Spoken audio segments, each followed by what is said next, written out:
Can a grimy white dude from Florida really take over the rap game? 1900 Rugrat blew up on TikTok and linked up with some of the biggest rappers in the industry. But going viral doesn't mean you're gonna last. And today we're breaking down if 1900 Rugrat is next up, or if he's just another one-hit wonder who's gonna fall off. 1900 Rugrat came up in a tiny town north of Miami called Limestone Creek, Florida. There's only around 1,300 people living there, and nobody expected a rapper like 1900 Rugrat to come from there.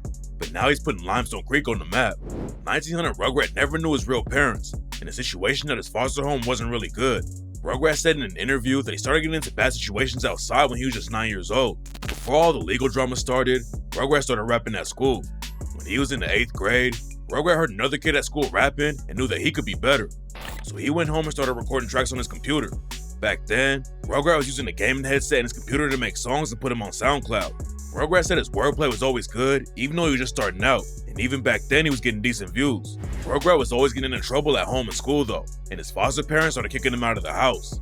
At the same time, Rugrat started catching cases too. He hasn't talked about the situations very much, but one time he got booked for robbery of an occupied vehicle because he ran off on somebody. Rugrat ended up pleading guilty to petty theft and trespassing instead, so he didn't spend a lot of time inside, but he was always going back and forth from juvie. One time, he even got locked up with one of the Island Boys before they got famous. Rugrat told Billboard that he was at the Palm Beach Detention Center and one of the Island Boys was locked up at the same place. They were only in the same area for a couple of days though, because Rugrat ended up getting into a fight behind bars and they switched into another unit. That's when Rugrat's foster parents kicked him out for good. Rugrat was 14 and knew he didn't want to end up at a group home though, so instead he moved in with his homie Rick from the Creek and his family. Rugrat was always making music, but it wasn't paying the bills, so he had to work normal jobs too. He worked at Walmart and a few other places, but he could never hold a job down for more than a few months at a time. Rugrat knew he wanted to be a rapper, but he couldn't even afford to book the studio and make music. He'd work all month just to buy a few hours worth of time in the booth, but at first it really wasn't paying off.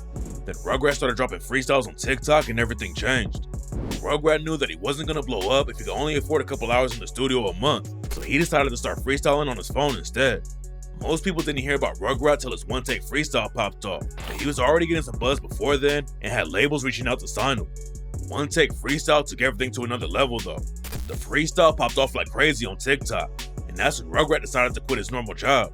3 days later, he was in New York having label meetings, but Rugrat wasn't done yet. Before he went to New York, Rugrat had just shot the music video for One-Take Freestyle. The editor sent him the finished video while he was in a meeting with the record label, and Rugrat had them put it on a big screen in the office. Everyone went crazy about the video, so Rugrat logged straight into his YouTube account and dropped it on the spot.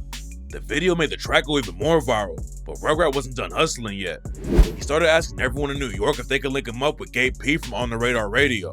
On The Radar is all about showing off the hottest new rappers in the game, and Rugrat knew One-Take Freestyle will pop off even more if he got on there. At first, Gabe P said their schedule was too full, but Rugrat told him he was only going to be in town for the week. So Gabe P made it happen, and Rugrat racked up almost 4 million views for his On The Radar performance. Rugrat ended up signing a deal with 300 Entertainment and a label his manager Track started called Remain Solid.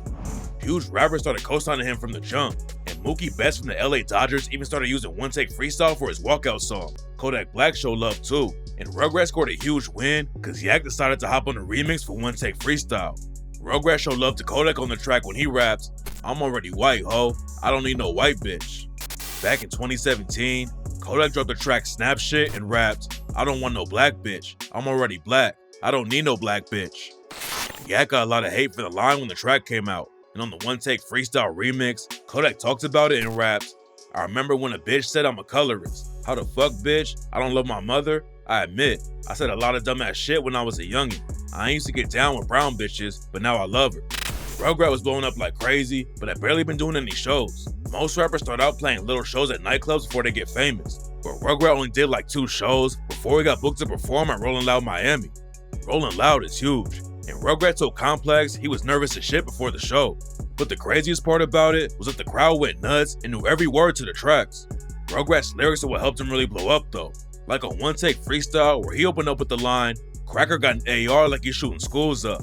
Yellow wide body Hellcat looked like a school bus. And Glock got a red dick like a dog do." There aren't a lot of white street rappers in the game, and that's another thing that makes 1900 Rugrat stick out. He also raps about being white on tracks like Dead Cracker when he said, "Yeah, a white boy with a big stick. Call me Cracker Barrel. Know we get them loads in, get them out of there. I've been serving straight pies like the state fair." Rugrat admitted that he used to say the N-word when he was younger, but he stopped after he got locked up.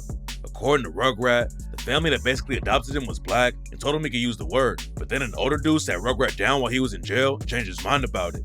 We don't know much about the dirt he was allegedly doing in the trenches before he blew up in the rap game, but Rugrat has a lot of bars about the streets like finger fuck the Drake and let it scream just like a virgin, walk him down, watch his eye roll back, body squirming. Boy ain't trying to bring his phone this time, I think he learned it. And 12 done hit the wrong crib, I don't even stay there. I was dealt a bad hand, that's why I don't never play fair. Left they ass bleeding like the motherfucking steak rare. Nobody knows how much work 1900 Rugrat was really putting in the streets, but he allegedly dissed another Florida rapper who definitely isn't a studio gangster. Glock 9 is a rapper from Orlando who started popping off after he linked up with YNW Melly for the track 223s. But before rap fans ever heard of him, Glock 9 already had a name in the trenches. Glock 9 got booked for shooting someone when he was 15. Then he sparked a crazy war in the streets with one of his own homies. Glock 9 was cool with another rapper named Hot Boy, but then they started beefing and bodies were dropping on both sides. Glock 9 caught a 7-year sentence in 2021 for identity theft and gun charges, but 1900 Rugrat allegedly dissed him on the track Clean and Dirty when he rapped, "Grab my mask, get to purging. We make mamas go to churches. We make grannies broke off funeral homes. I don't do none of that rapping. We wrap ops up like tortillas. Boy, you know this shit get tragic. If I catch Lil 9, I'ma hit his ass with that Nina all in traffic."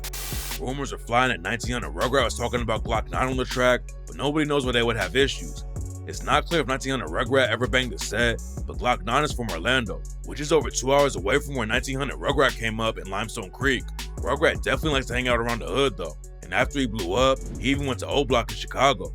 Rugrat has always said that Chief Keef is his favorite rapper and that he wants to link up with him in the studio, but he actually got his name from Tay K.